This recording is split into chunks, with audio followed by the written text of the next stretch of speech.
problem is to get from S to G, as if we were a cab driver. So first we'll start out by checking out what a New York cab driver would do.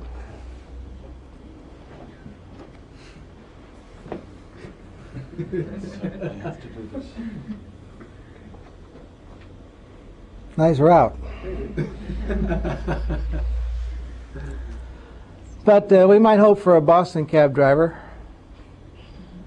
Nice people all.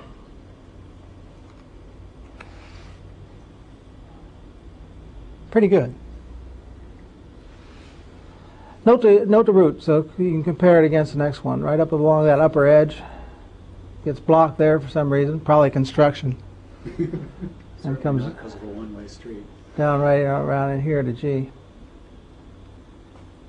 Oh, let's try. That's a cab driver's a unemployable physics major after the third postdoc. Does a lot of thinking.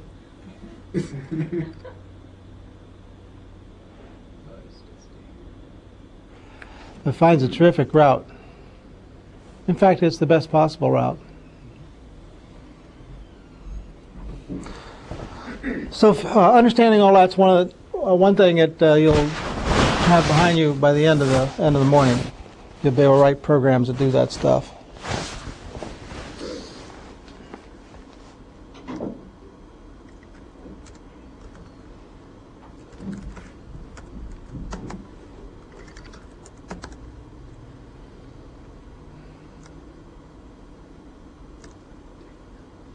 So there's a map of the United States, and after you become unemployable computer scientist, maybe you might be set to the task of coloring them. Let's see if we can make a program to color it. Well, we can start with this one. That was instantaneous, but not a very good map because a lot of the states with common boundaries share colors. So we could try some simple-minded approach. Here's a simple-minded approach. Keeps trying stuff and runs into dead ends and backs up and tries some other stuff. I don't know how long this program will run before it finds a suitable coloring of the map, but my estimate is 10 to the 10th years as a lower bound. So that's not so hot. On the other hand, we can try another way of doing it, maybe that way. And it finds a perfectly satisfactory coloring instantaneously. So what's the difference between the futile method that runs for a minimum of 10 to the 10th years and the method I just deployed, which runs instantaneously?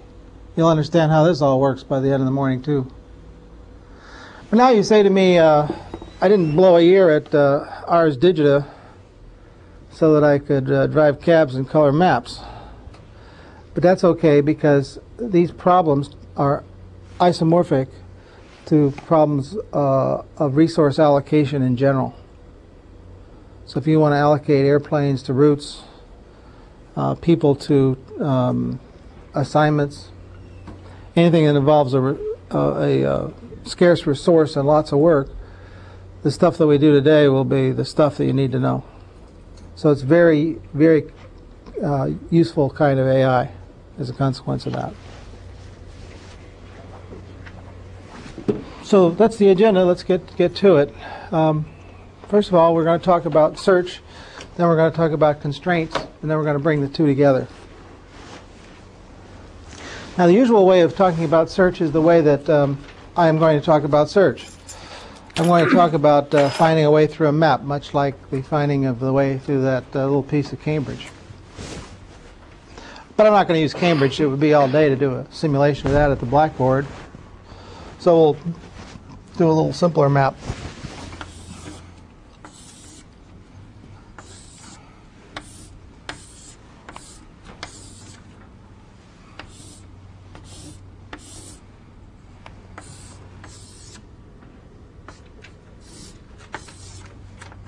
There we go. There's a map. I'll put some distances on here.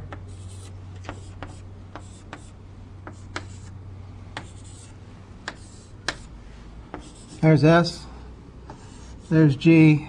We'll give these some labels: A, B, C, D, E, G. So you don't have any trouble figuring out a route through that map, and even the best route through that map, because you got your eyes. And we humans are incredibly good at finding paths through stuff. So are rats. So don't get a big head. But a program doesn't have vision, and we don't think in terms of this being a vision problem. We think in terms of this being a problem of organizing up an orderly search through this network. Well, how do we do that? You know, what we're going to do is we're going to have a program that doesn't know anything about the map except what it's already seen. So we see a whole thing, but the program only sees what it sees so far. So we're going to use that as a template to construct what the computer would see as it goes. So here we are at the beginning, and the computer only knows about S. But the computer says, the program says, the search algorithm says, let's use the right language, let me see where I can go from here. So it immediately says I can go, from S I can go to either A or B. And too bad A and B are not G, so we still have some work to do. So from A, we could go to B or E. And from B, we could go to A or C. We could also, from A, go back to S, but we're never going to bother biting our own tail on this deal. We're never going to make any loops, because we know that's stupid. I mean, there are lots of stupid things we can do in this search, but we don't have to do that one. So there'll be no loops. So let's keep going. From B, not visiting anything again that we've already been to, we can only go to C. From C, we can only go to D, and there we get stuck. From E, we can go to only G. From A, we can go not back to B, we can only go to E and then to D. C, D, yeah. From E, we can go to G, I guess. And from C, we can only go to D and get stuck. So actually, what I've actually done is I've drawn out the whole tree of possible paths through this map. There aren't any others. I've exhaustively found all the possible paths through this map. Let's call it a graph. We use the grown-up word. I found all the paths through this graph that don't bite their own tail, and that's it. And the process of finding all the paths is called the British Museum algorithm. Don't ask me why. I guess it's some sort of slur against either the British or museums, or in particular the British Museum. But it sort of suggests the kind of plodding, try everything until you get it all worked out. And it doesn't matter if it takes 200 years, because British Museum will still be there. So if we were an algorithm executing British Museum algorithm, we would just develop the whole thing, and then we would look at the bottom and see if, or we'd look at everything, I guess, and see if any of the paths terminate in G. In which case we'd say, I've found it. That's one kind of way of searching through the map. Why would it be a bad idea? Because it can be expensive. Right? In fact, some of these searches can be exponential. If you're going to look through a tree of chess moves, for example, in the beginning it's essentially exponential. And exponential means bad news. Exponential means 10 to the 10th years and stuff like that. So you'd like to find a more organized approach to searching through these graphs. So there are any number of ways of doing it, some better than others, but it always depends on the graph. So I could say to you, let's do a depth-first search, and I would say that because it's good for a particular problem, but it might be horrible for the next problem. But these words like depth-first search, breadth-first search, beam search, A-star, these are the vocabulary of artificial intelligence.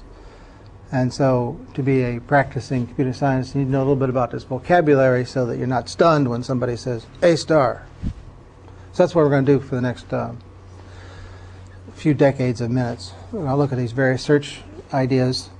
Not that you're going to memorize them or anything, but I want you to know. I want you to know that I want you to have heard the vocabulary and see how the vocabulary translates to action. So, from the point of view of representation, the representation is basically these connections. One thing is a neighbor of another. One thing you can do is go from one place to another. That's the representation. That's the constraint. And everything else is a variety of algorithms for exploiting that constraint. So it fits into the general picture. Now, depth first search, what's that? Fortunately, these names suggest what you do. A depth first search means that every time you got a choice, you just close your eyes and plunge ahead. And so that we'll have some orderly way of doing the search, some repeatable way. We'll have the convention that when we close our eyes and forge ahead, we'll always come down the left side. So a depth first search would go from S to A, to B, to C, to D, and get stuck. But that's okay because we always combine depth first search with backup.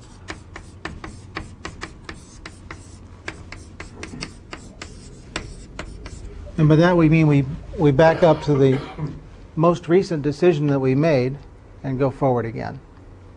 Logical thing to do. So from D we go back to C, no choice is there. From C we go back to B, no choice is there.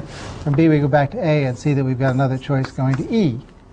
And now we go forward again and find a path. So we've only worked over a small fraction of the total number of paths in the tree. So is this a good idea or not? Well, let's see if we can go back to our map and see what depth first search does. Not this map, rather the other map.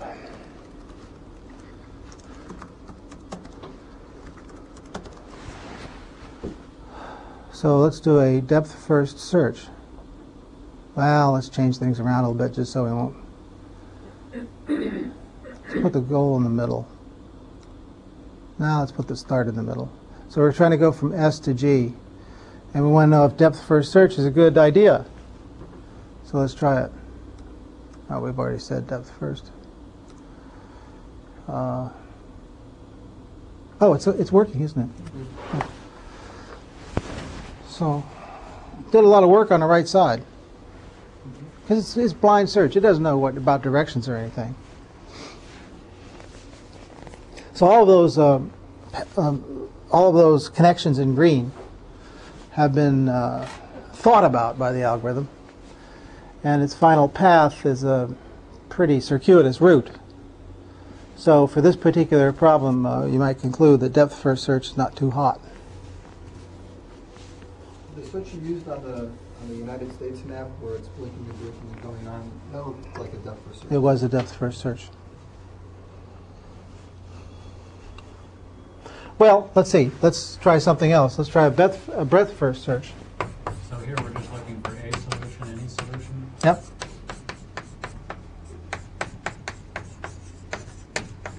Breadth first search starts the same place, but now the way it organizes its examination of the tree is layer by layer. So the algorithm first says, I can get to either A or B. Neither one of those are the solution. So it forges ahead another layer, notices it can get to B or E, or A or C. Just reading it off the map again, still no solution. C, D can go to C, E can go to G, and now bingo, we found it. Another way of organizing up the search. Breadth first, layer by layer. See how that works.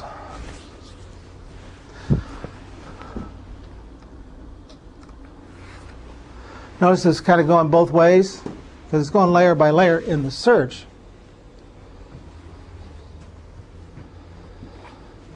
So it wasted a lot of time on the wrong side.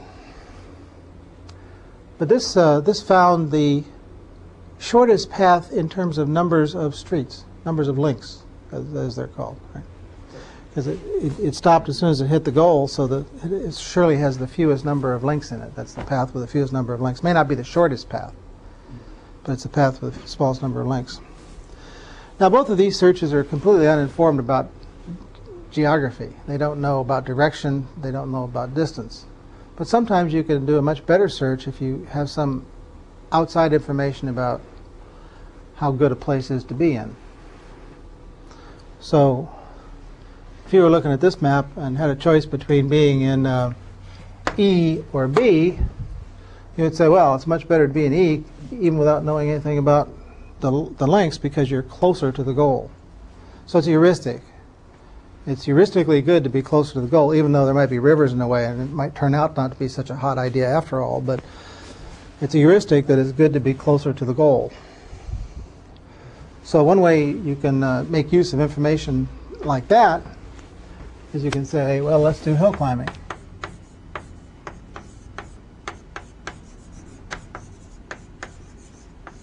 It's a sort of an idea grafted on top of depth first search. You start here at S.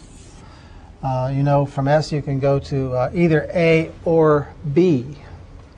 But now you look at A and B and you say, aha, one of these is going to be closer to the goal. And I'm going to go that way because I like to be close to the goal. Turns out to be a bad idea here, right? But nevertheless, it looks good from the point of view of this algorithm, which is short-sighted. So from S, we decide to go to B. From B, we can go to either A or C. The way I've drawn the map, it's a tie. So we use our left side convention, and we'll go to A. Why is it a B instead of going to A? Well, you see, damn it, you're using your eyes instead of pretending you're the algorithm. So we're just doing alphabetical order. No, That's no. geographic. We're using the geographical distance. You see, we're saying, I'm going in the direction that takes me to the place closest to the goal. And B is closer to the goal than A is. So it's a heuristic that it's a good thing to head toward the goal. In this case, it happens to be a bad idea. Let me tell you how hill climbing gets its name. You're wandering around in the White Mountains. A fog sets in. You're trying to get to the top. What do? You head uphill. It's usually a good idea. It's usually a good idea. That's why it's heuristic. It's usually a good idea. It's usually a good idea to head toward the goal. In that map over there, you know, you don't want to head off to the right if you're trying to get to the extreme left. That presupposes I have some understanding of Well, in which this way things are, or something. you know which way things are, and you know about maps in general. Okay? So since you know about maps in general, you use this heuristic. Sometimes it will screw you. But when it doesn't, it's glorious. And in this particular case, it screws you a little bit. It takes you to B first, then you go to A, then you go to E, and then you go to G. So with hill climbing, you always close your eyes. You take one step in each direction. You say, which way is taking me closer to the goal, and you go that way. Now let's look at what hill climbing will do in this case. All right. This is what happened when we did. Let me just remind you what happened when we did ordinary depth first search. It's just picking one of the possible paths at random each time it has a choice. But now the path that we choose is not going to be a random choice. It's going to be the place that's closest to the goal. So it knows about. It knows about the. Kind of a crow's eye view of the. It has a. It knows about metric distance. It doesn't have to know anything more than distance. It has to know. It doesn't have to have a view of the map. It just has to have some table that says the distance from this place to that place as the crow flies is. So here's what happens when we do that. So it doesn't monkey around on the right side because those places are far from the goal. And sure, you can find examples in which this will not work so well. I think the path that I labeled as interesting may be one such path. Let's remind ourselves what happens here. That's depth first search, also known as the New York cab driver search. And notice how over on the right side, it develops a big bulge in the lower right-hand corner. Let's try hill climbing. No big bulge in the right-hand corner. It's sort of attracted to the goal. Now, you'll note that it did, however, make a big detour up in the upper left-hand side. It was strongly attracted to that point, because that point is close to the goal. So, for the most part, the heuristic worked well in this search, but not in every case, not in every place. So that's hill climbing. So let's see, if depth first search plus hill climbing is a way of grafting a heuristic on top of hill climbing, is there a similar thing you can do with breadth first search? And the answer is yeah, there is. What you can do is you can say, my problem with breadth first search is that it tends to be exponential. But what I could do is at every level, I can throw away all but the best looking of the paths so far. Where best looking has the same definition. They're getting you close to the goal. So you're not picking just one path, you're picking some fixed number of paths to carry down. So we might say, well, let's try a breadth first search on this baby here.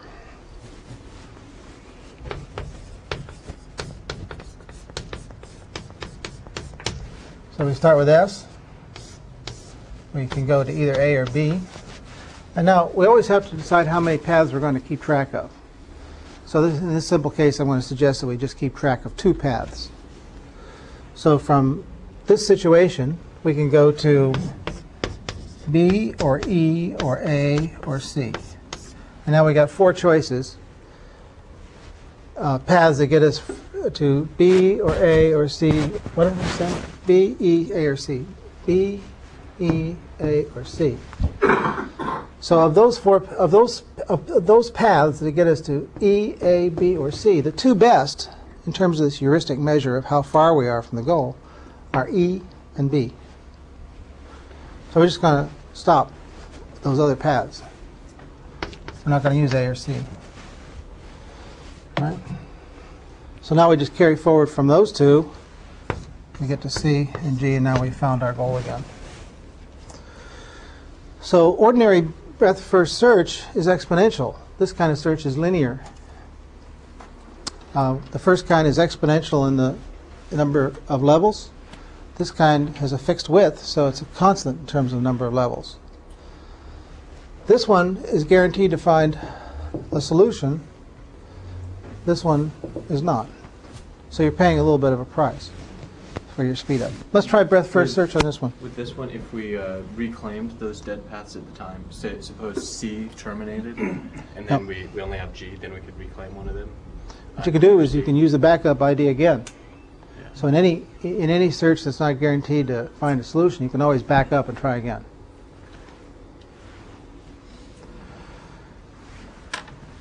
Okay, so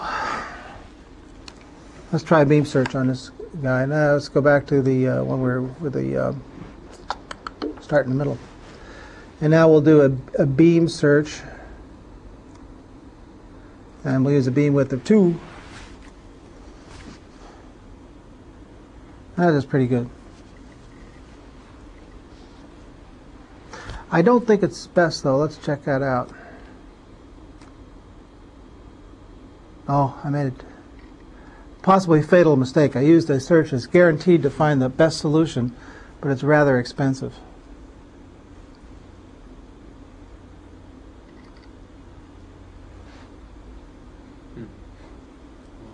You know why it's expensive? It's not paying any attention to how far it is from the goal.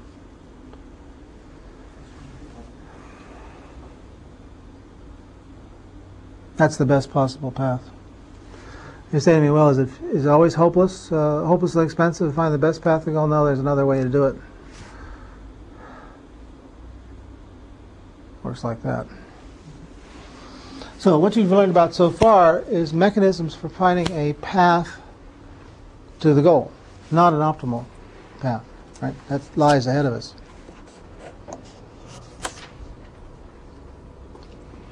And now at this point we reach a fork in the road, because we're going to go in 2 directions. One way is to say, well, now that we know how to find a path from point A to point B, we can worry about how to find the best possible path from A to B, from S to G. Or we can say, gee, thank you very much. Would also like to learn a little bit about resource allocation. I think that's the path we're going to go down right now. We'll come back, perhaps, probably, certainly, to optimal search. But I think it would be fun at this point to look at scheduling for a very important reason. Too often, this stuff is taught this way, and people equate search with maps. And maps are merely a convenient way to introduce the concept of search. They are not search. You get search problems in which there's no map involved at all. How can that be? Well, because maps are really about choices, about making a sequence of choices. So you do search whenever you make a sequence of choices, not just when you do a map. That's just one kind of sequence of choices. So suppose, for example, that instead of finding a path through a map, I want to color the United States. Well, that's a sequence of choices, too. That's why it's a search problem as well. So let me explain. I'm going to explain by starting off with a little simpler country, which I call Simplia. And Simplia looks like this.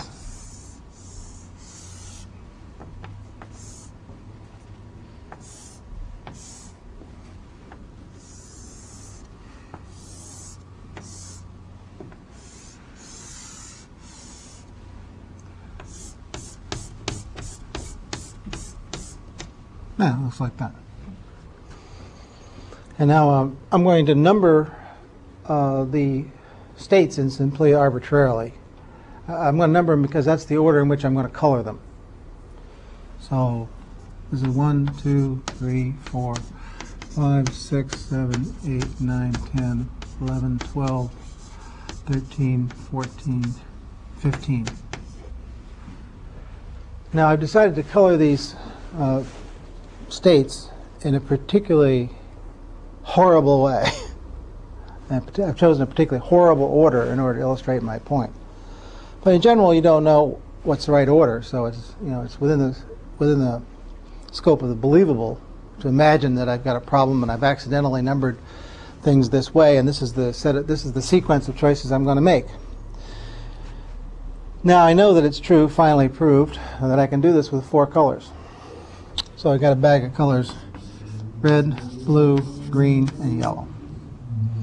And now I'm going to just pick those one after the other so that I don't end up with a disproportionate number of red states. We want it to be fair and diverse and stuff. So let's go. We got R, red, green, blue, yellow. No problem so far. Red, green, blue, yellow, red, green, blue, yellow, red, green. Too bad for my side, I can't do number 15. But let's look what I've done so far from the point of view of search. The first thing I had to do was to label state number 1. And there are choices. I can use red, blue, green, or yellow. And I'm doing a depth-first search in this coloring job because I'm going to take my left branch and just plop down red, which is what I did. Now I've got to label, now I've got to color the second one.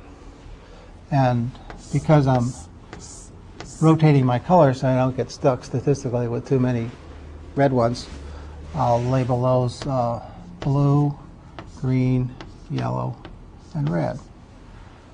And since I'm doing a depth-first search, I'll pick an arbitrary one, which is my left side one. And I'll have 4 more choices. And I'm still rotating my colors around so I don't have statistically too many of one kind. So now I start with, well, I might as well make this consistent with the map up there. So it's green, blue, and yellow. So this is green, blue, yellow, and red. And this will be blue, yellow, red, green, something like that. I may have gotten my colors a little confused, but the idea is I keep rotating them in my choice list so I don't have too many of one color. And now I just keep going with this. And I've done, this is state 2, this is state 3. I did, this is maybe I better line this up a little better. This is the coloring for state 1. These are the choices for state 2. These are the choices for state 3, and so on. So, one more time. Okay. So now we have yellow, red, green, and blue, and we choose yellow. This is for state 4, and on we go. And then finally we'll come around to state 15 again.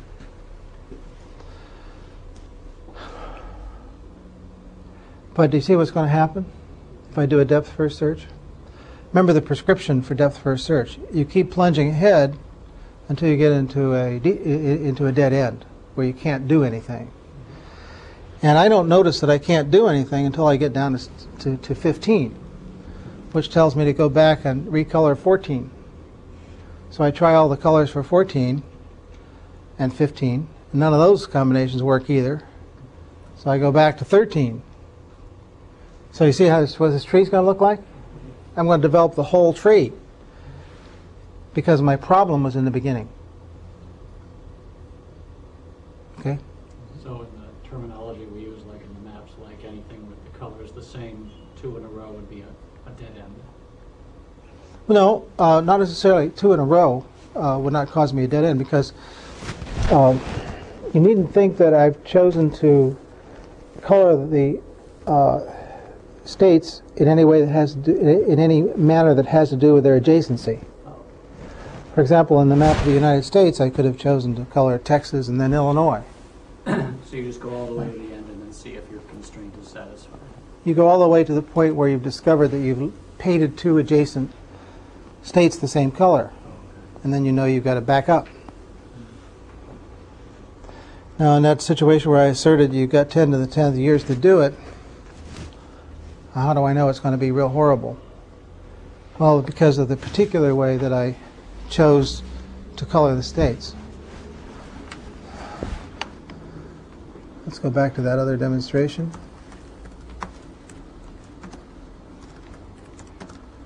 I've chose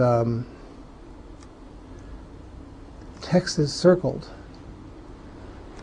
And let's slow the speed down. And let's just, oh, that's a check nothing search. It's the mode of check assignment only. Start. You see what I've done? I've arranged to do Arizona, then Oklahoma, then Arkansas and Louisiana, choosing a different color for each, and I'm already dead. Those are the first 4 states I colored, and now I've surrounded Texas with my 4 colors. There's nothing left for Texas. But I've decided I'm going to color Texas last. So it's just like this thing with Simplia. I've chosen a particularly unfortunate order in which to color the states on the map. So this thing is going to develop a tree, the complete tree of possible colorings for the United States, in which it's guaranteed that every branch will go down about more than 40 levels before you discover there's a problem. No, that's not true. There could be some terminated earlier, but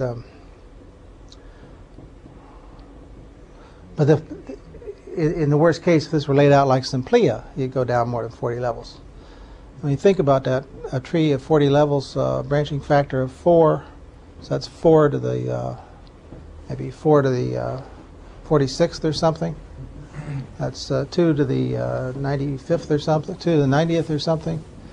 That's 10 to the 27th or something. And you subtract off a factor of 7 because that's how many seconds there are in a year.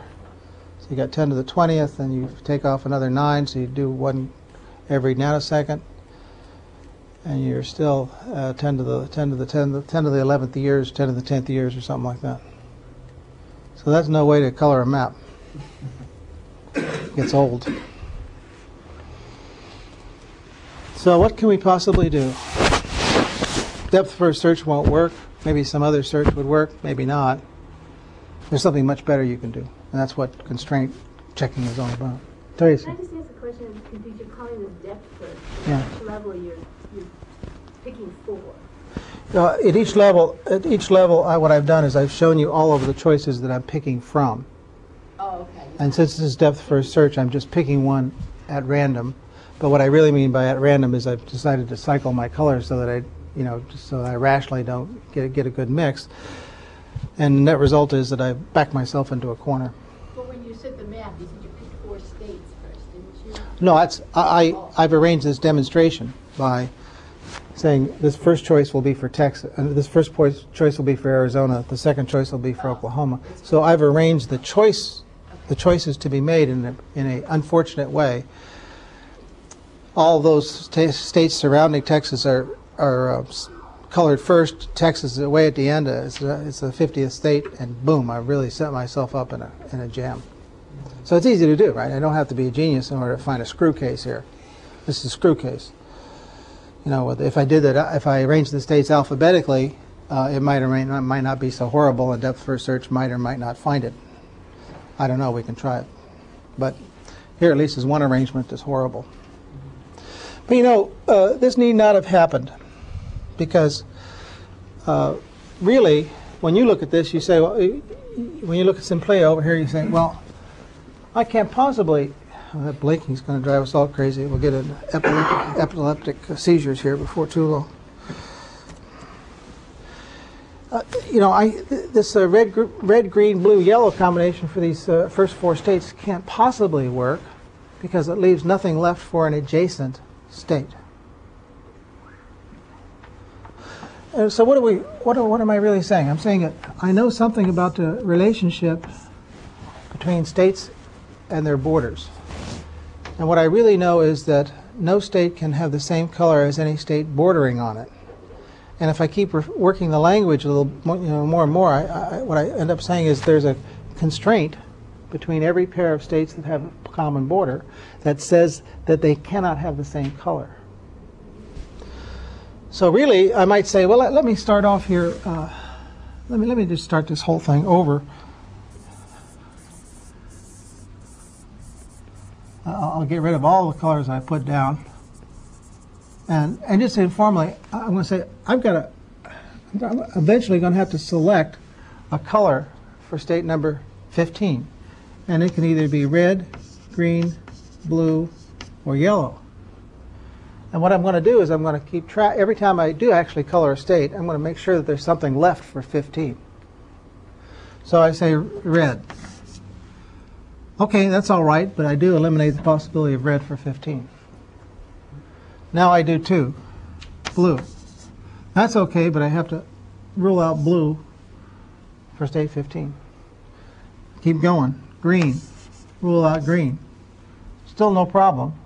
But as soon as I put yellow there, boom, I know that I'm going to eventually run into trouble, because when I get around to doing something on 15, there are no colors left. So what this is called constraint checking. Can I just ask a question Yeah. back to this pure depth first?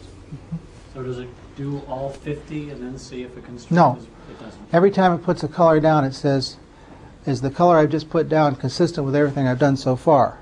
Okay. Okay. And we did the same thing here, and the order was such that everything we did so far was okay, but it's that adjacent guy that gave us the problem. Okay, clear on that? Okay.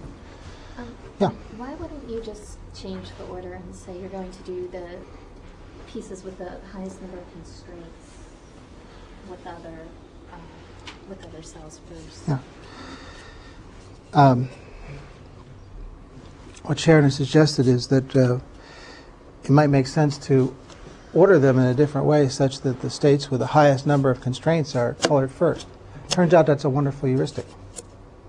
It turns out that in combination with the technique I'm about to show you, it does very well indeed.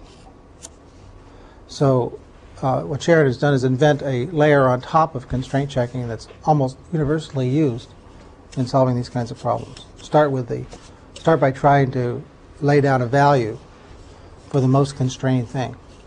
Good idea.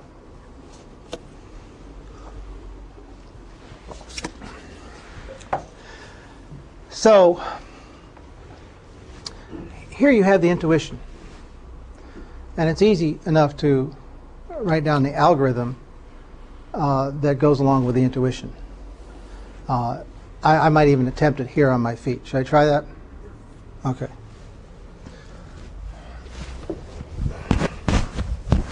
First of all, we need some terminology. There are variables. And what that just means is a bag of bag of values that can be attached, a bag of values that a variable can take on. So a good example of a domain would be red, blue, green, and yellow. Then there are constraints.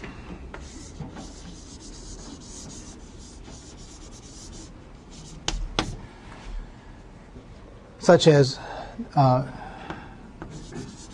not same color.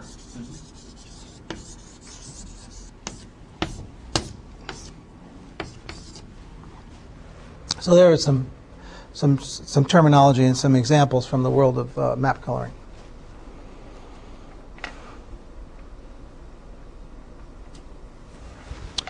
So suppose that we are trying to find we're trying to explore this country number 15 here, and we want to know if country state number 15 is going to object to what we've done. So what we can say is for x in the domain of I,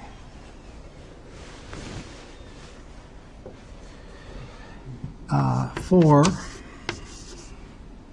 all constraints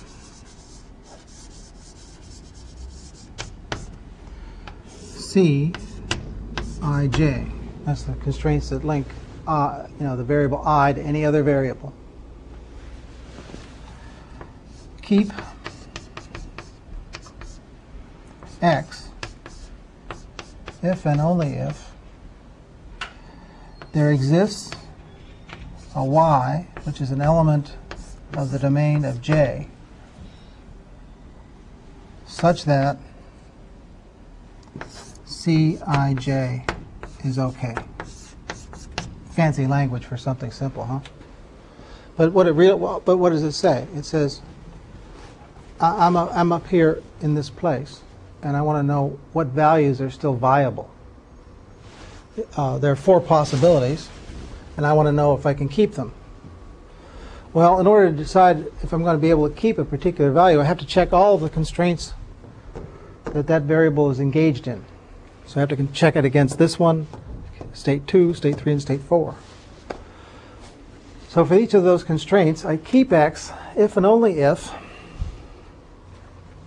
there's a value at the other end of the constraint such that X is consistent with that value under the constraint.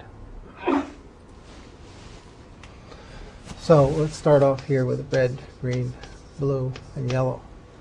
So I want to know if I can keep red. Well, I want to check it against this constraint. So I say, is that value consistent with this constraint and the collection of values at the other end? In this case, there's only one value at the other end, and it's inconsistent.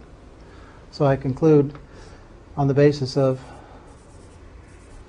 what I've seen so far that red is not a possibility.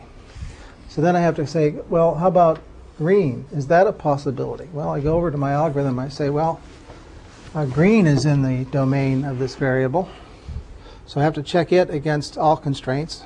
The only thing I've colored so far is state 1, so I have to check it against the values that I've assigned to state 1, and I want to keep green if red is such that the connection between them allows a red and a green, and it does because they're different.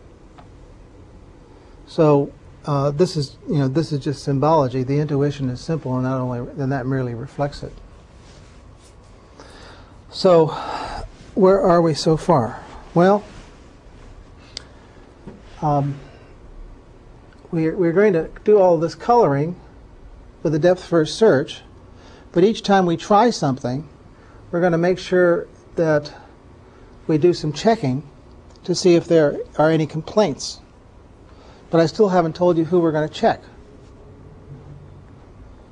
One possibility is we check everybody and make sure that everything that I haven't already colored can still be colored. Okay? So I can, at one end of the spectrum, I can check nobody. That's what I did at first. At the other end of the spectrum, I can check everybody, no matter how far distant everybody else may be from the states I've colored so far. Let's see how it works. And we better sort of start keeping track, because we're going to want to do some comparisons.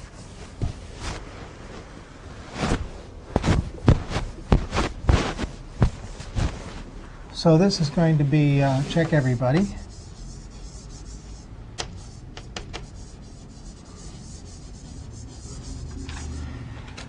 And I'm going to evaluate these methods on the basis of how many checks they do and how many assignments they do.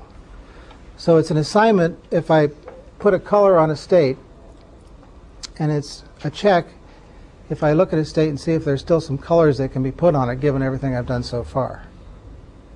So if I were really, really lucky, I might be able to color a map of the United States with 48 assignments. If I never ran into any problems. You know, just pick a color for everything, and you're lucky you never have to back up. But what I'm going to do is I'm going to use these constraint checks to say, you've hit a dead end. You're going to have to not just use depth first search, you're going to have to back up to the place where you last made a choice, pick something else. Okay? So in a practical situation, you're going to expect a little bit of backup. You're going to expect the constraints to show you some dead ends. So maybe you won't be able to make just 48 assignments. Maybe you're going to take 52 or 70 or 50,000 or who knows what. So that's what an assignment is. It's a trial association of a state with a color. And a check is when I say, okay, I've just done something in my search. Now let me see how many states in the course of all this search I've actually done a check on to see if there's a problem. Okay, so that's how I'm going to evaluate. So we go back here. We're going to stick with our unfortunate choice of Texas there in the center as the last state to be colored, and the four surrounding it as the first four to be colored. And now we're going to go down here to check all values. And when I launch this, what you're going to see in gray is all of the checks that are being made. And you'll see that state after state gets colored, and meantime lots of checks are going on. So see, one state, all the other states are checked. All the remaining states that haven't been colored are checked. You see, we found already there was a problem with Texas. So we backed up, and instead of coloring Louisiana red, we colored it green, just like Oklahoma. So now we're not going to hit that problem at the bottom of our search like we would have if we did no constraint checking. What order is this using, Dale? Just random after the... I think it's roughly alphabetical, except that I rearranged a few states in order to create the problem. Yeah.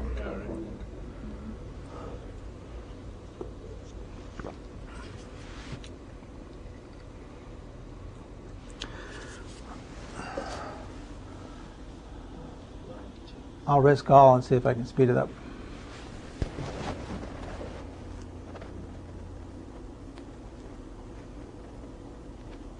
Now notice that it's really split the country in half. It's got a complete line of colored states right down the middle, but it's still checking on both sides every time it puts a color down.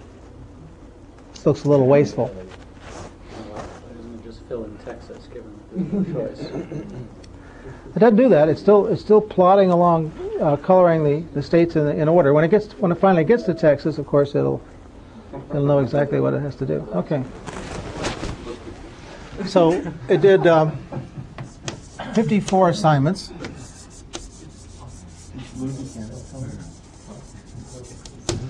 And checks were 7,324. Okay. Now, let us say, well, you know these checks. We can think of all sorts of ways of, we can think of all sorts of schemes for deciding what to check and what not to check, because in the end, the check is only a speed-up mechanism. It doesn't either ensure or prevent a solution. We can get a solution with pure depth-first search and no checks. It just might take 10 to the 10th years. We can get a solution by checking everything every time, and we'll get a solution if there is one.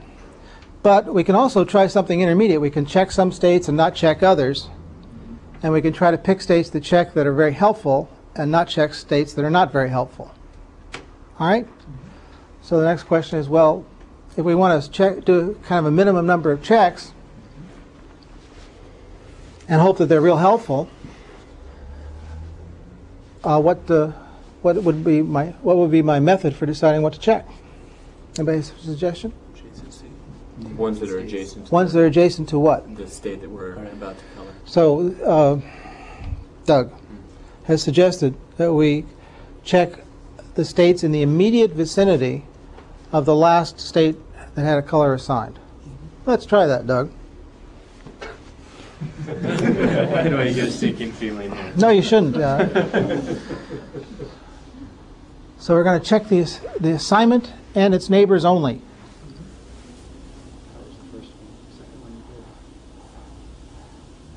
Let's slow it down just a little bit so that we can watch it in the beginning. So you can see how that gray is just going out to the neighbors? Sure enough, it did the right thing there in the vicinity of Texas. So now instead of blowing out that gray everywhere, it's just doing it local to the state that's got colored.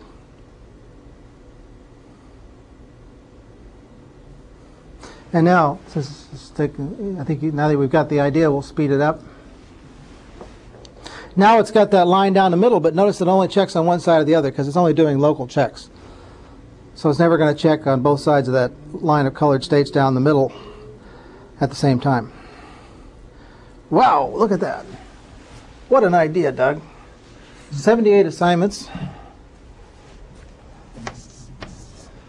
And only 417 checks.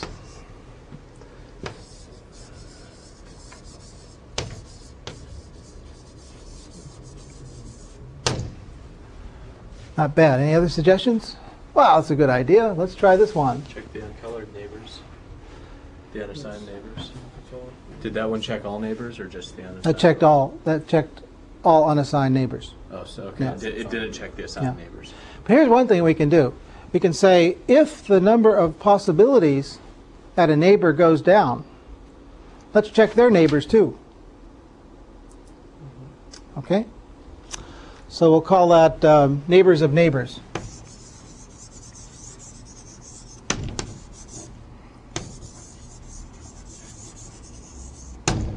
So you got that? If we get into a situation where we start out with 4 colors possible, maybe you go down to 3. Let's check the neighbors of that guy too. So it's going to spread out a little more than this search, but maybe it'll do a lot of good.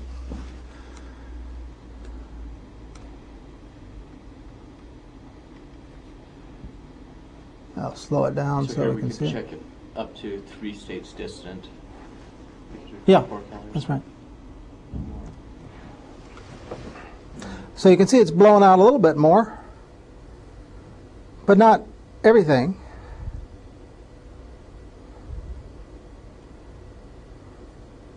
So it tried red, immediately found it had a problem, went back. So let's try this guy, speed this guy up. As soon as we get that line up the middle of the country, it'll sort of check both sides completely because everything will be pretty close at that point.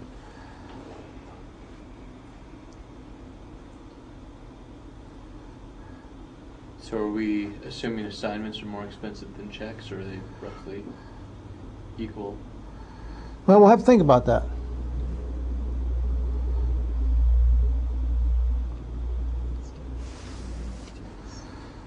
So let's speed this up and get it done.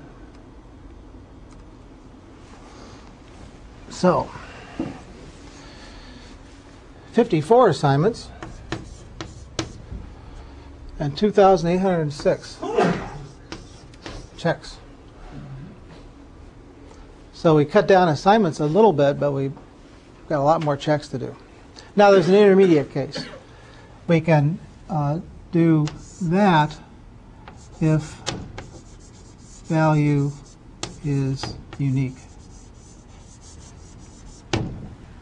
So here's what I'm saying. Suppose we had a state up here. What we've done the last time, neighbors of neighbors, is each time we've gone through here, we've reduced the number of colorings possible here by 1, and we've looked at that as a consequence because we're propagating to neighbors of things that have changed. But we can have a slightly tighter condition, which is that we check this guy only if this guy has been reduced to a unique value. So when this guy gets reduced to a unique value, that puts a lot of constraint on its surrounding, and we might as well go ahead and check them, but we're not going to bother otherwise.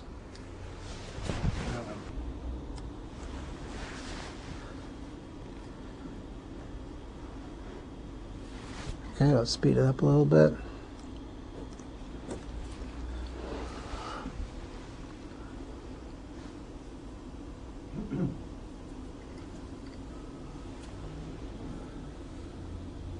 Looks like it's doing pretty good.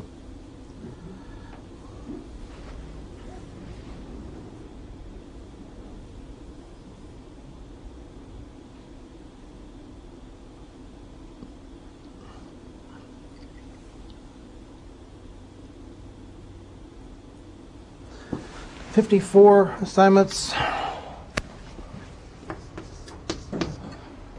894 checks.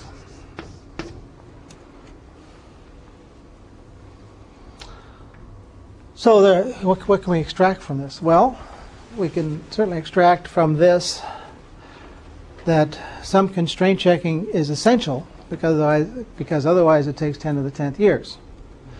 We can conclude that full propagation is probably not worth the effort because full propagation relative to propagating through unique values gave you the same number of assignments but a lot more checks. What about checking neighbors versus moving on from to neighbors of neighbors? Well, you doubled the number of checks and you reduce the number of assignments, so there's a kind of trade-off there. What about checking everybody a waste of time? So the net result is that this is what people tend to do. One of those two. For programming simplicity, why not just do that? It's the simplest way that does the job. So that's how you combine search with local constraint checking to get assignments of colors done. Assignments of colors done. And I keep saying that 400 times, and then you start and you say assignment of resources. Assignment of resources to tasks. Assignment of colors to states, assignment of resources to tasks. And then after a while you get the idea of what we're trying to do here, see? Because you're not interested in coloring maps, but you want to understand how this idea works. It's a search. You're seeing what you can do next. If you do a brute force depth first search, it takes forever. If you look around and look for things that are going to stop you, you can just cut off huge portions of that tree without looking through them. So you can think of it as a tree trimming idea. Generally so vastly useful that you can't do the job without it. It's not just a question of doing it faster, but if you talk about 10 to the 10th years, you're talking about being able to do it at all, even though it's just a question of speed. Oh, let's forget about maps for a while. This is probably almost. No, it's the question is what's the computational complexity? It's still exponential, but usually the constraints are enough to defeat the exponential nature of the blowup.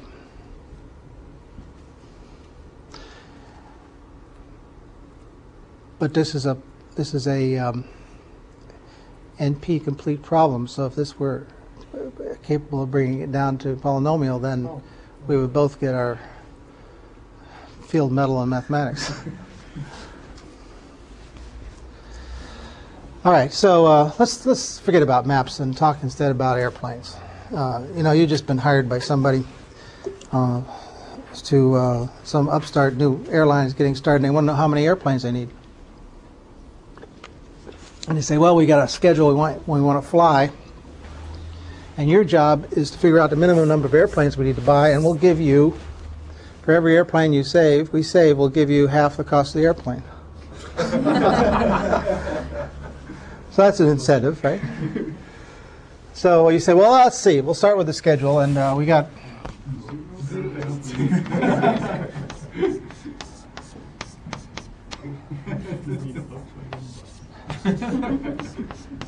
We got flights,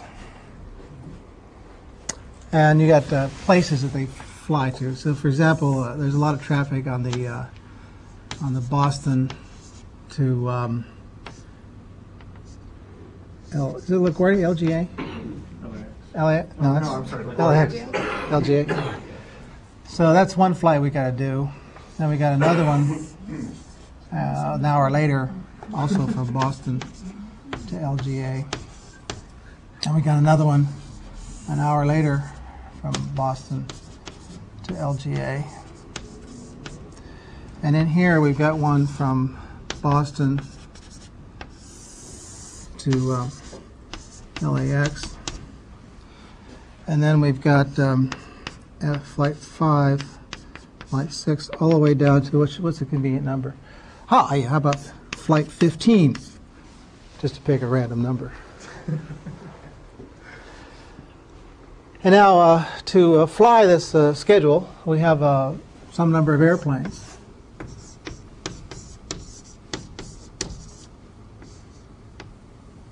Yeah, let's see.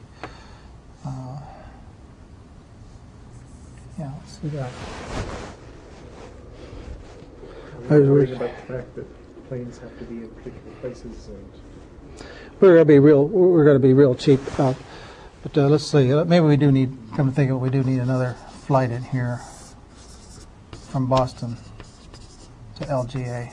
at some point we'll have to fly planes back for no reason. Yeah, and of course, if you fly them empty, that's called a deadhead, and you don't want to do that. And that will be important in a minute, but not right now. So, because we want to even out the wear on all of our airplanes, all 4 airplanes we've decided to buy, we're going to do the same thing we did with colors and just keep picking the next one to the flight. So, let's see. First thing we do is we say, well, let's use plane 1 for that one, plane 2 for that one, plane 3 for that one. And suppose we're down here and we fly plane 4 on this one, and then we ask, what are we going to fly on that one? Well, we can't use any of the airplanes because they're all in flight at the same time that this Boston to LAX flight is supposed to be flying. I should have picked. I should have had 4 flights. Let me just call that flight 4, not flight 5. That's the order in which I'm going to select airplanes. Kind of screwed up the ordering of 4 and 5, but that's okay. I think you can make that translation. So if I assign my 4 airplanes that way, I'm hosed because there's nothing left for the Boston to LAX flight. But if I had said, well, I can really fly that airplane back from New York and use plane 1 here, that means I've got plane 4 ready to go there. So you see how the correspondence goes? I've got 4 colors, I mean airplanes. I've got a bunch of states, I mean flights. I'm going to assign planes to flights, at all times honoring constraints between the flights. Now it's not a map, so there's not, the constraint is different. In the map it's the no adjacent state shall have the same color. Here it's no airplane will be in 2 places at the same time. So that means that there's a constraint, for example, between flight 1 and flight 2 that says that the airplanes are not the same. And there's one between P2 and P3 that says they're not the same. And P3 and P4 not the same. And all of these not the same. Oops. Not equal. not equal, not equal.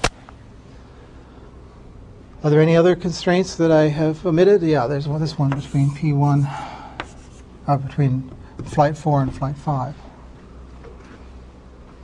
Now, not flying at the same time is of course, not the right constraint. It's just an illustration. The right constraint is that if you're going to use the same plane for 2 flights, you better allow enough time for them, for the ends to link up.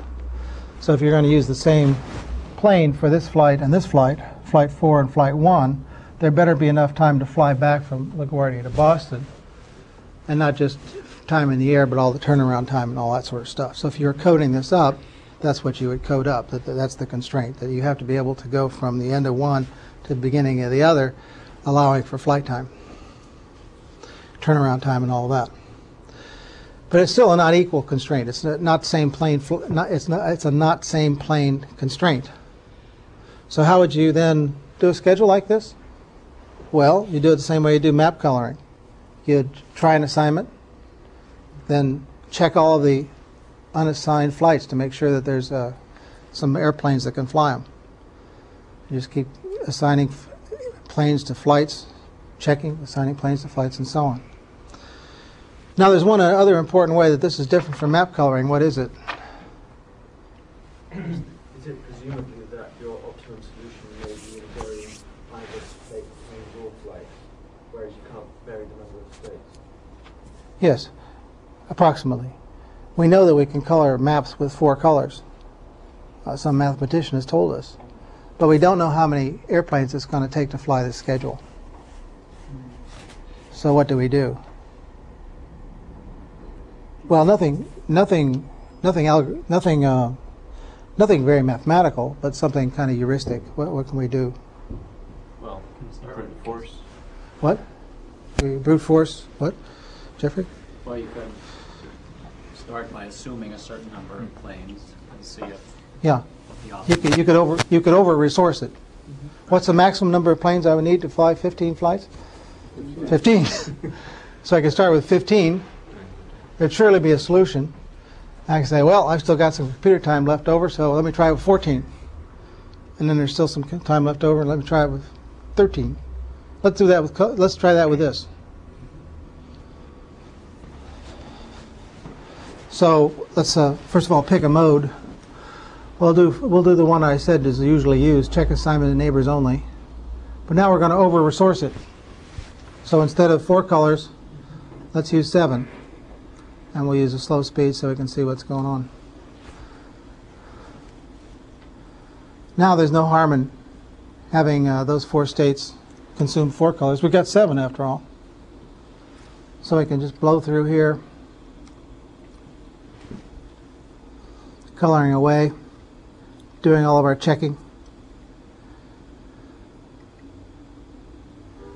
Boom. And notice we did it with 48 assignments. We never had to withdraw a color. That's because we over-resourced it. So it was a simple problem because of the over-resourcing. 257 checks did the job for us. Now let's say, well, I don't know anything about maps. Let me see if I can color it with 6 colors.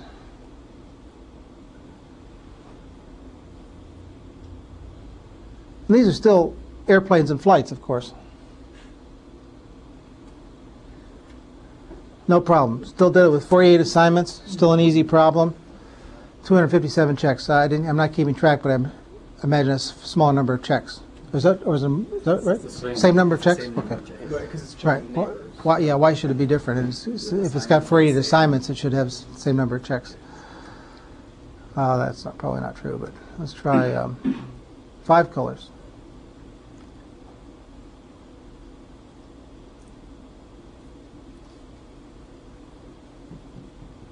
We know it's going to work. See if it does it with 48 assignments again. 49. So it had a little more trouble with 5 colors than it did with 6.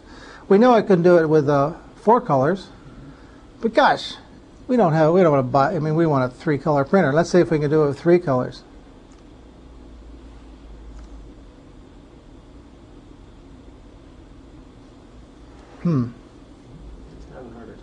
It's having a hard time. Let's speed it up and see if it succeeds.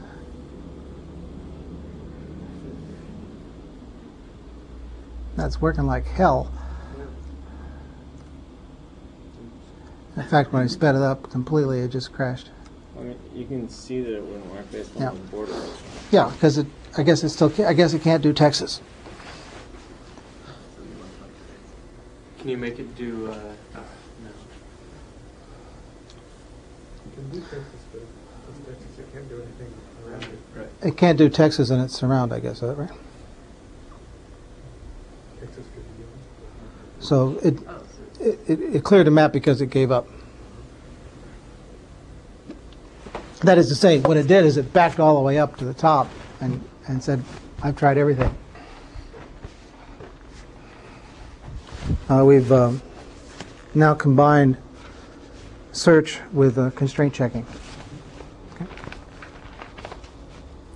And this is the important half of the morning, I think.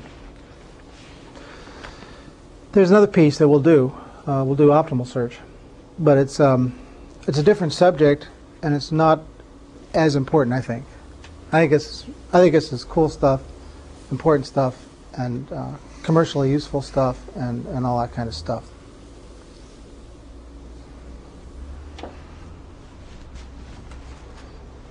But we'll do optimal search next. I guess there's one flourish I'll put onto this. Frequently, your problem is over-constrained, and there's no solution with the available resources. So what you have to do in those circumstances, you have to turn constraints into preferences. And you say, well, I'm going to allow some states to be adjacent to states of the same color, but I'm going to take that as a bad thing. Or you're going to allow some deadhead flights, but you're going to try to avoid them. So that's a way of turning a constraint into a preference, and now you can start combining all this stuff and layering on top some other kind of yet another kind of thing like beam search or something that tries to minimize the penalties that you've accumulated and maximize the number of constraints that are satisfied. But that's a gory detail, and I think having said it, that's enough. How can we do optimal search? Well, we have to draw a big line through what you've done so far, because we're really going to go all the way back now and forget completely about constraint checking and think instead in terms of finding optimal paths, shortest paths. But there's one parallel, and that is that we'll start at a method that's sure to work but awfully expensive, and then we'll use a heuristic to reduce the amount of work we've got to do, at the same time still assuring success. Well, let's see. How can we do this? Let me erase those distance lines because I don't want them to be confused with roads.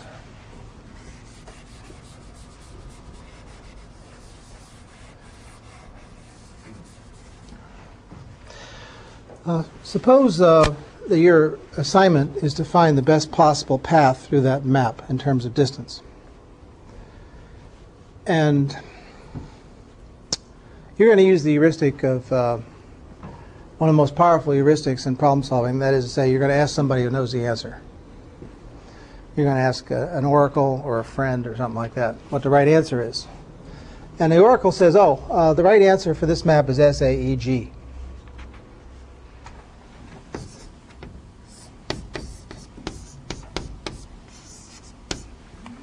What's the distance on that? 4, 4, and 5. I guess that's 11. Path length is 11.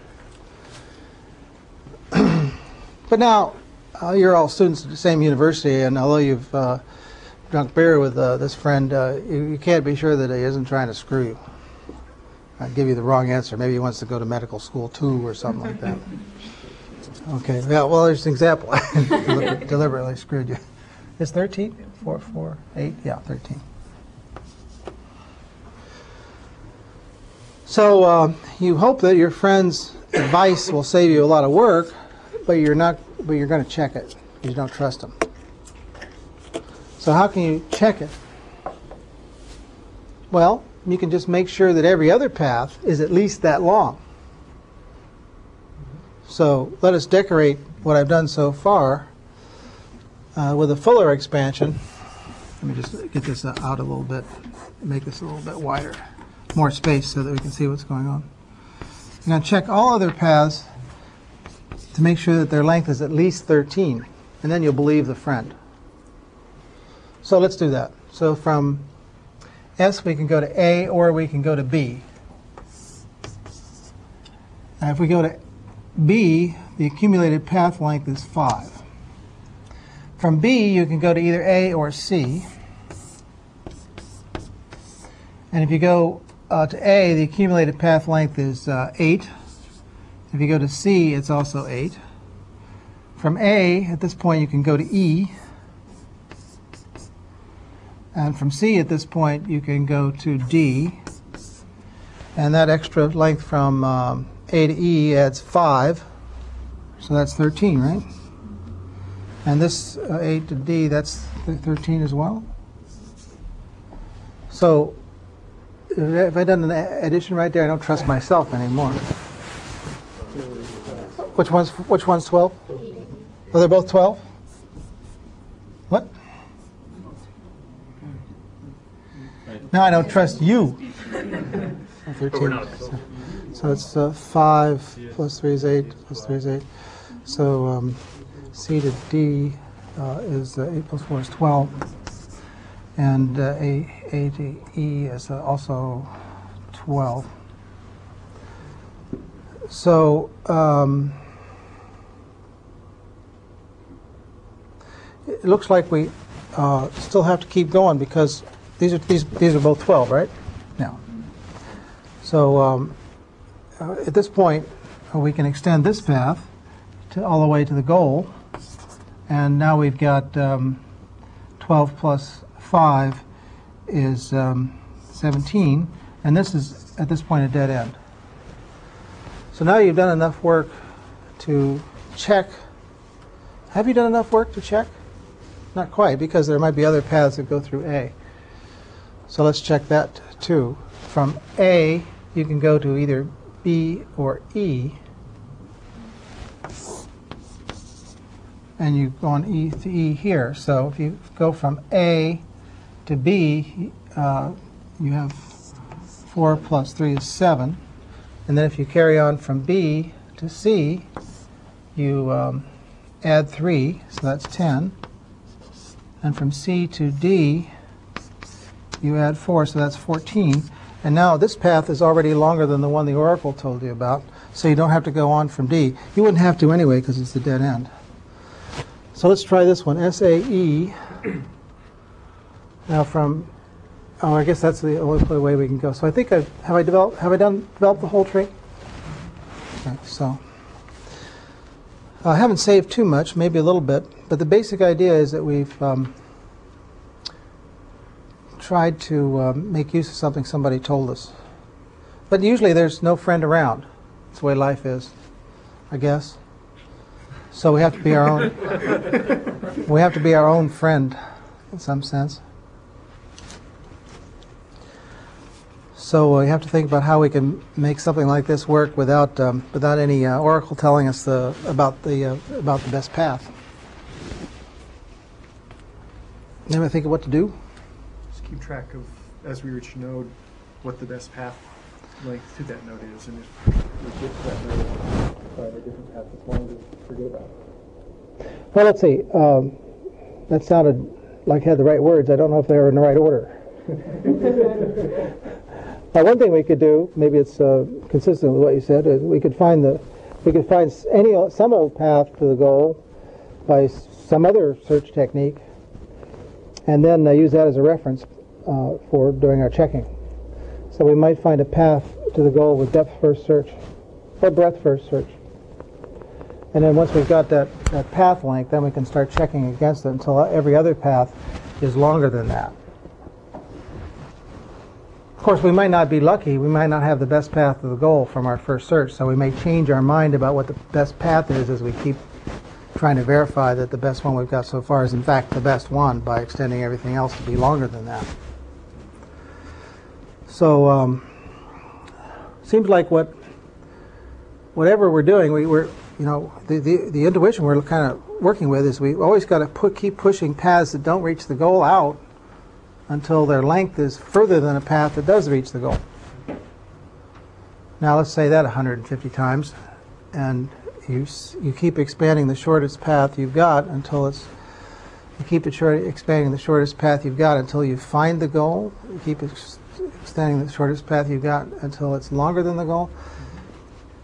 What you can do is you can say, hell with the oracle, I'm going to have to do all this work of extending every path to be as long as the path to the goal anyway, so I might as well just keep working on the shortest path I've got so far. And eventually one of those will get to the goal, and then I'm almost done because all the other paths are about that length too, and I just have to make sure I keep pushing those beyond the goal length. Okay?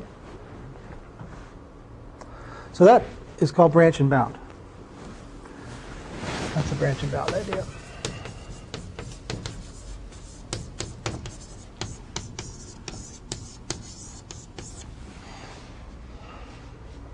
So you start with you start the search. You got all the paths that lead from the starting position.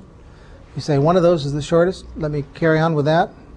As soon as I carry that forward a little bit, those paths probably won't be the shortest anymore. You'll go find the ones that are. You keep pushing those forward. Eventually, one of those will hit the goal. Then you'll use that as a reference point. Try to make everybody longer than that. Sometimes you'll change your mind because the first path you encounter to the goal may not be the best one. But as soon as all of the paths are longer than a path you've got in your hand to the goal, then you're done. You've got the optimal path. That make sense? Let's see if we can make it work. For this, we go back to Cambridge.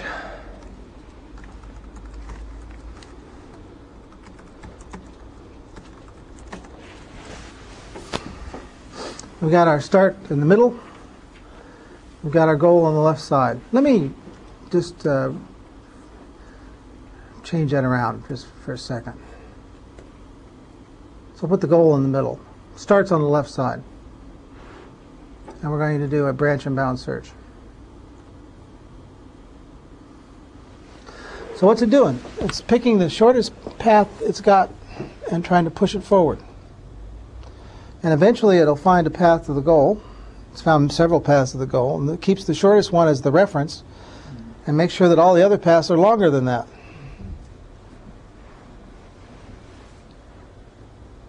Okay, so notice it didn't bother doing anything further to the right because all of the paths that would get it further to the right would be longer than the path to the goal. Everybody happy? Now let's suppose that we accidentally, stupidly decide to do the search in the other direction.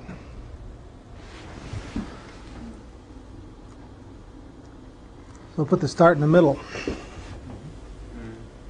What do you think is going to happen? It'll search to the right as well as to the left because it's just checking path length accumulated. It has no idea which paths are getting it closer or further from the goal.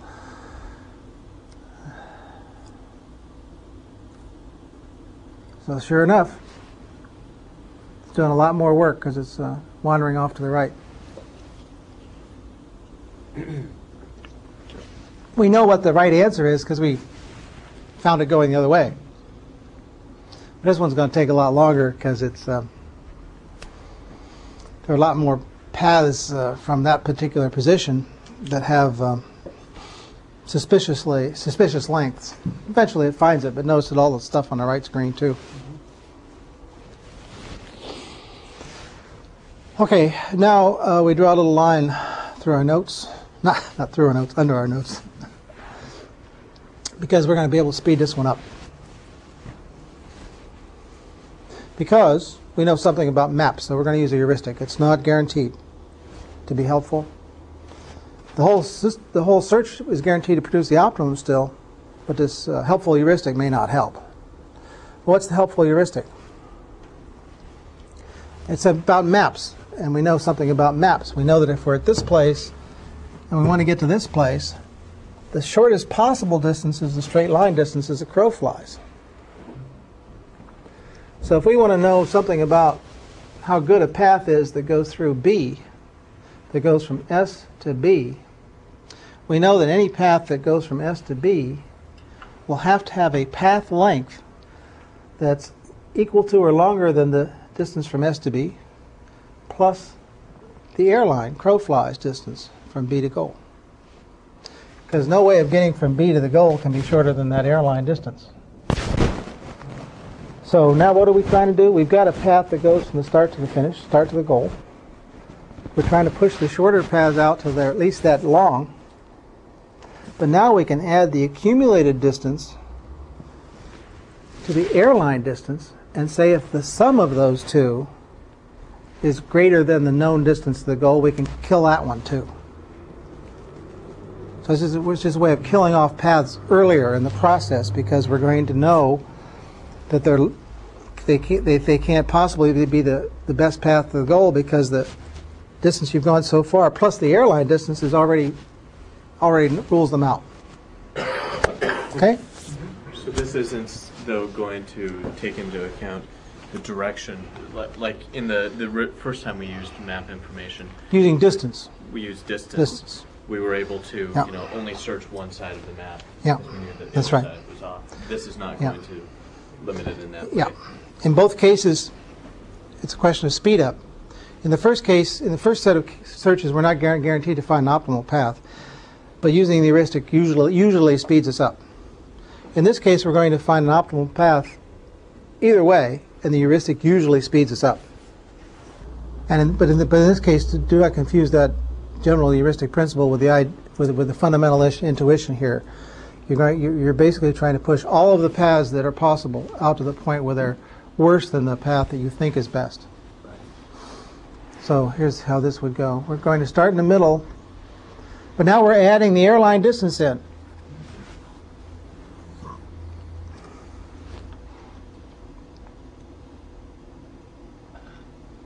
Okay?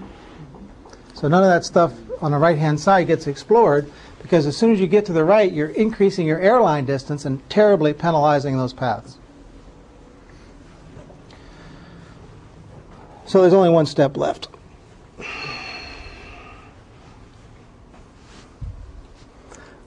That's a great idea.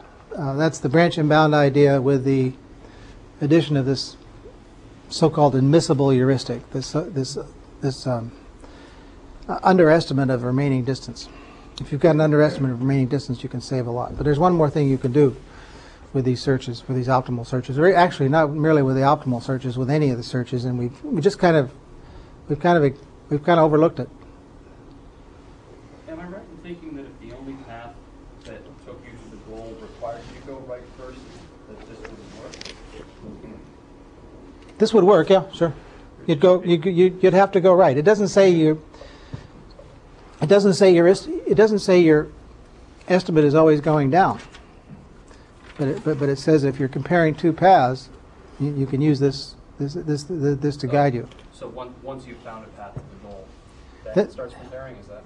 No, you're always extending the shortest path in the expectation that eventually that shortest path will take you to the goal, and that's what you want.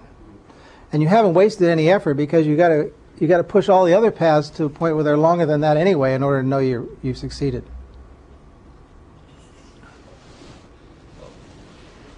So once you've made a few bad detours along what you thought was the path along the left, then our shortest distance would be long enough that we would start checking to the right. Yeah. Well, I'm not sure what examples you're thinking of that might be causing you pause. The only path to G was from the lower right corner. Yeah. There was a route going to G, but the paths that currently go to G were truncated. So that G's on the left side, but you have to go all the way to the right before getting the path. So you're imagining there's a river flowing here. Sure. And maybe it goes around this way, so that the shortest path actually takes you around that way. That's okay. You're going to be blowing paths out here, and you're going to be working on the path that has the minimum accumulated distance plus remaining distance. And because of that, you might be sucked into a corner here. These are only heuristics after all. because this guy, the accumulated distance here plus the airline distance is short. But then, as you start exploring beyond here, what you discover is that these paths are getting worse because there is no way of crossing the river. So yeah, you'll be drawn to this place temporarily, but if there's really a river in there and you can't get there without working your way around it, then eventually this path, accumulated distance plus airline distance to the goal will turn bad, and you'll still get the right answer. One more thing. I know everybody's hanging on by their fingernails are turning bloody, and if you never see search again in your life, it'll be too soon. But there's just one more thing. You have to look at this and you have to say, wait a second here. You look at this and you say, there's something peculiar here, because there's more than one way to get to A. And it would be screwy in the extreme if you could get to A with 4 units of work and decided to go to A with 8 units of work. So whenever there's more than one way to get to a place, you always trim off the long way. That's what I was saying earlier. Ah, is that it? Yeah. So you get rid of that. And similarly, there are 2 ways to get to B. So you get rid of that. That's called dynamic programming principle. It's a variation on the theme of the dynamic programming principle. So you want to do an optimal search. So you take branch and bound, you add shortest distance if you've got one.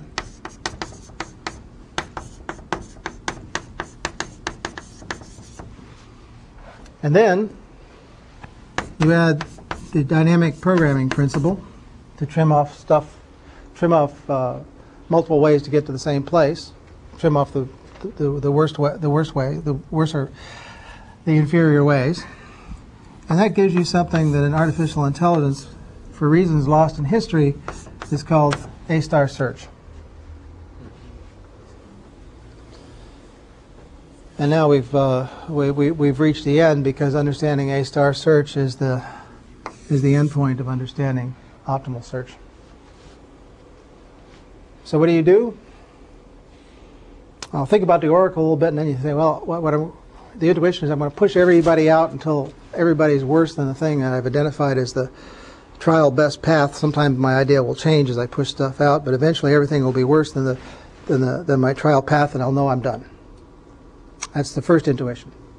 Second intuition is that I don't have to work just with the accumulated distance. I can also use some underestimate of the remaining distance to help me to do my trimming. Third idea, if there's a way to get to the same place, if there's more than one way to get to the same place, get rid of the inferior ways. And when you combine all 3 of those, you've got A-star search, and it's guaranteed to find the best possible path, and generally it's pretty fast. If you just have branch and bound, it can be pretty slow. But it still finds the optimal path. So that completes the morning. We've done 3 things. We've started off finding paths through graphs, or rather, more precisely said, we found ways of organizing